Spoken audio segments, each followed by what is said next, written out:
რამდენიმე წლის წინ, როდესაც ქვეყანა ეკონომიკური კრიზისის ეპიცენტრში და ევროკავშირიდან გასვლის პირას იყო, ცოტას თუ სჯეროდა, რომ საბერძნეთი ერთ დღეს კოსმოსში ადამიანს გაგზავნიდა. თუმცა ახლა ეს რეალობად იქცევა. ადრიანოს გოლემისის გაშვება მომდევნო 2 წლის განმავლობაშია მოსალოდნელი. მისია 3 კვირამდე გაგრძელდება. ეს საბერძნეთის ახალი ეროვნული კოსმოსური სტრატეგიის ნაწილია, რომელიც 2035 წლამდე განვითარებას ისახავს მიზნად.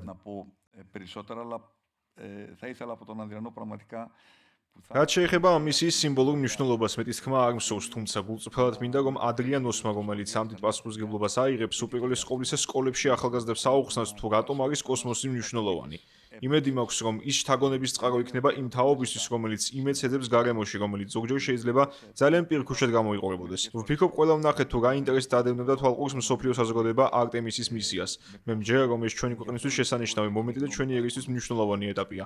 შეგვიძლია ვთქვათ, რომ ამ ვადებში საბერძნეთს ეყოლება თავისი პირველი ასტრონავტი.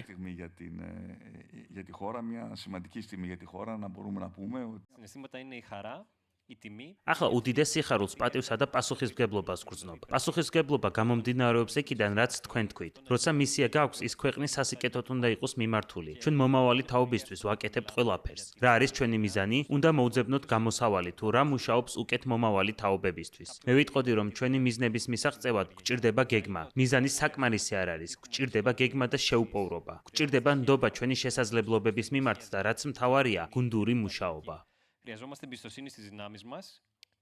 ევროპის კოსმოსური სააგენტოს გენერალურმა დირექტორმა იოზეფ აშხაბერმა საბერძნეთს ევროპული კოსმოსური პროგრამის წარმატება მიულოცა და გამოაცხადა საბერძნეთის მთავრობის განზრახვა, რომელიც კომერციულ კოსმოსურ ფრენებს ითვალისწინებს. საბერძნეთის მოთხოვნით ევროპის კოსმოსური სააგენტო მხარს დაუჭერს საბერძნეთის მოქალაქეებისთვის სამომავლო მოკლევადიანი კომერციული კოსმოსური ფრენების შესაძლებლობების შესწავლას ევროპის ასტრონავტების პოლიტიკისა და ESA-ის დახმარებით.